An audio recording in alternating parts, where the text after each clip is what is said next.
our family favorites. Now this is always an evolution, and we have different books that always come along that catch our attention. First up, mine is Polly and Buster. This book is so fun to read. It's a chapter book with the author is Sally Rippin, and she focuses on kids with dyslexia. And so you can see some of the words in here bounce around. They're bolder. They have big words, small words, all across. It's about two friends who are not supposed to be friends, and in their little town, it's actually against the rules to be friends, a witch and a monster. But they make it work, and they go on fun adventures, including broomstick rides and in caves, and they see ghosts, and they there's all different spells, and they have reactions to anger and sadness and all of it. And this book is it covers pretty much everything, and it's really fun to read. It's one of my favorites. Actually, right now, it's my top favorite. So another series that I adore are Cosentino books. These are probably not in the right order because I just grabbed them. However, they are a lot of fun. They're magic books. So they are each illustrated with their own color. So this one is blue, we have red and orange and whatever colors. So they're fun illustrations in this book. They're quick, fun reads. These are great for those reluctant readers. And they're all about magic, and Cosentino is actually a magician in real life. So he's writing these, and there are tricks in the back of the book that it actually explains to you how to do them. So those are my two favorites. Now let's talk about my husband's favorite.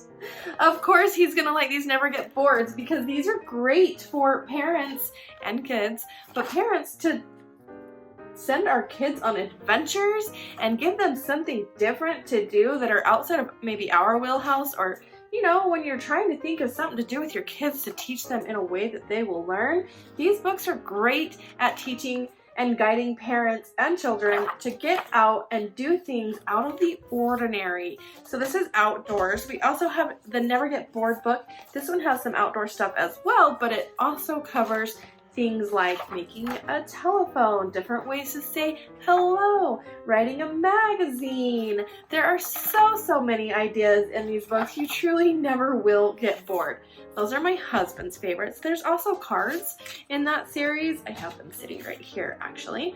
Never Get Bored cards. They're double-sided. I like to put a hole punch through, run a ribbon through it, and take these in my purse so that when we're in the car or waiting rooms or whatever, we have that available. So another activity sort of book is my daughter's favorite. It's Make It Myself Diary. She asked that I not share hers because it's already filled out. So I'm going to show you another one of her favorites. But to give you an idea, you actually have to put together the book. There's a ribbon that ties around. So you put it together, and then there are different activity sheets like make kissy faces and kiss the page, or different things, talks about who's your best friend and all of those things that a diary would. So this is another one that we use with Oakley quite a bit that I can actually show you the inside of. Adding and subtracting. We actually use this with both of my kiddos. This is a lift the flap book with so many different ways to teach your kids about math. So this is talking about number bonds. Each one of his spikes folds down. There are different ways to count by 10s, by 20s. You guys, look how fun that is. And it's lifting the flap. So you are going to read the question on the front and actually retain the information that's behind the flap. So this book has been very helpful for us, for her in school. First and second grade really is where we are at with this. She's in second grade. I'm sure we'll use it more than that. It's also helped my Lila learn. So Lila is way more into nonfiction kind of books. She loves this book. I have a different video on this if you guys want to see it, of us actually making our bug hotels. Let me know. This teaches you about the bugs, where they live, why they live in the way that they do, and it teaches you how to make a hotel for bugs. We actually have 2 bug hotels because my kids didn't want to make them separately. They each wanted their own. We have 2 bug hotels that sit out on our front porch, and it's fun to see them go explore the bugs.